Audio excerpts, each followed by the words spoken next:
ದೆಹಲಿಯ ಕಾರು ಸ್ಫೋಟ ಸಂಬಂಧಿಸಿದಂತೆ ಸಾಕಷ್ಟು ಒಂದು ತನಿಖೆ ಕೂಡ ನಡೀತಾ ಇರುವಂಥದ್ದು. ಪ್ರಮುಖ ಒಂದು ಏನು ರೂವಾರಿಯಾದಂಥ ಡಾಕ್ಟರ್ ಮುಜಮಿಲ್ ಶಕೀಲ್ ಏನಿದ್ದಾನೆ, ಈತ ಒಂದು ಖಾಸಗಿ ವಿವಿಯಲ್ಲಿ ಕೆಲಸ ಮಾಡ್ತಾ ಇದ್ದ, ವೈದ್ಯನಾಗಿ ಕೆಲಸ ಮಾಡ್ತಾ ಇದ್ದ. ಈ ಒಂದು ಏನು ATS ಅಧಿಕಾರಿಗಳು ಪೊಲೀಸರು ರೈಡ್ ಮಾಡಿದಂಥ ವೇಳೆ ಸ್ಫೋಟಕಗಳು ಪತ್ತೆಯಾಗಿರುವಂಥದ್ದು.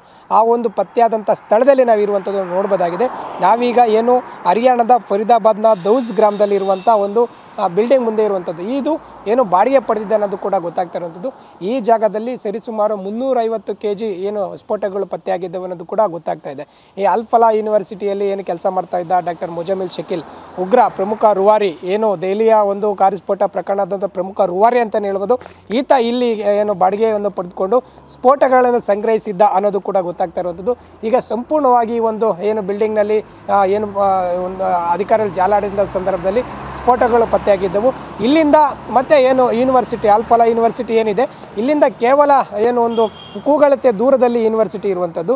ಅಲ್ಲಿ ವಾಸವಿದ್ದ, ವೈದ್ಯನಾಗಿ ಕೆಲಸ ಮಾಡ್ತಿದ್ದ, ಬರುವಂಥ ರೋಗಿಗಳಿಗೆ ಟ್ರೀಟ್ಮೆಂಟ್ ಮಾಡ್ತಾ ಇದ್ದ, ಏನು ಬೇರೆ ಬೇರೆ ವಿಭಾಗದಲ್ಲಿ ಕೆಲಸ ಮಾಡ್ತಾ ಇದ್ದ, ಮತ್ತು ಕೆಲ ವಿದ್ಯಾರ್ಥಿಗಳು ಕೂಡ ಪಾಠ ಮಾಡ್ತಿದ್ದ ಅನ್ನೋದು ಕೂಡ ಗೊತ್ತಾಗ್ತಾ ಇರುವಂಥದ್ದು. ಪ್ರಮುಖವಾಗಿ ಇಷ್ಟೆಲ್ಲ ಮಾಡ್ತಾನೆ ಈಗ ಈ ಒಂದು ಗ್ರಾಮದಲ್ಲಿ ಈ ಒಂದು ಬಾಡಿಗೆ ಮನೆಯನ್ನು ಪಡೆದುಕೊಂಡು ಸ್ಫೋಟಗಳನ್ನ ಇರಿಸುವಂಥ ಪ್ರಯತ್ನ ಮಾಡಿದ್ದ.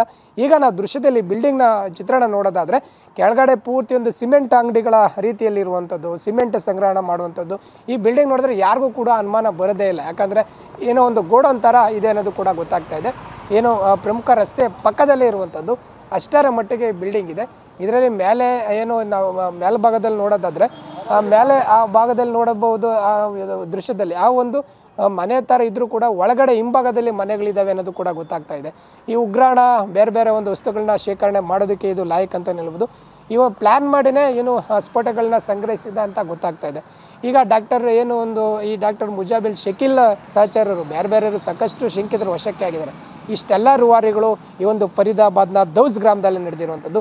ಇದನ್ನು ಏನೊಂದು ಬಾಡಿಗೆ ಪಡೆದುಕೊಂಡು ಸ್ಫೋಟಗಳನ್ನ ಇಟ್ಕೊಂಡು ಏನು ಬೇರೆ ಬೇರೆ ಕೃತ್ಯ ನಡೆಸೋದಕ್ಕೂ ಕೂಡ ಪ್ರಯತ್ನ ಮಾಡಿದ್ದ. ಇದು ಸದ್ಯ ಮುಜಮಿಲ್ ಇದ್ದಂಥ ಬಾಡಿಗೆ ಕೋಣೆಗಳಂತಲೇ ಹೇಳ್ಬೋದು.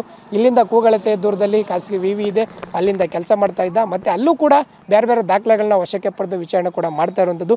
ಇಲ್ಲಿ ಸ್ಫೋಟಗಳನ್ನ ಇರಿಸಿದ್ದ ಅನ್ನೋದು ಕೂಡ ಈಗ ಗೊತ್ತಾಗ್ತಾ ಇದೆ. ಆ ಒಂದು ಬಿಲ್ಡಿಂಗ್ ಚಿತ್ರಣ ನಾವೀಗ ನೋಡುವಂಥದ್ದು ಅಂತಲೇ ಹೇಳ್ಬೋದು.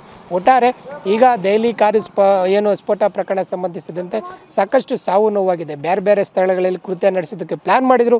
ಇದೇ ಒಂದು ಸ್ಥಳದಲ್ಲಿ ಏನು ಸ್ಫೋಟಗಳು ಸಿಕ್ಕಂಥ ವೇಳೆ ಬೇರೆ ಬೇರೆ ಸ್ಥಳಗಳಲ್ಲಿ ನಡೆದಂಥ ಅನಾಹುತನ ತಡೆಯುವಂಥ ಪ್ರಯತ್ನ ಅಧಿಕಾರಿಗಳು ಮಾಡಿದರು. ಆದರೆ ದೆಹಲಿಯಲ್ಲಿ ಒಂದು ಸಡನ್ ಆಗಿ ಒಂದು ಘಟನೆ ನಡೆದಿರುವಂಥದ್ದು ನಿಜಕ್ಕೂ ದುರಂತನೇ ಅಂತಲೇ ಹೇಳ್ಬೋದು. ಕ್ಯಾಮ್ರಾ ಪರ್ಸನ್ ಅಜಯ್ ಜೊತೆ ಮಹೇಶ್ ಶಿರಣ, TV9 ನವದೆಹಲಿ.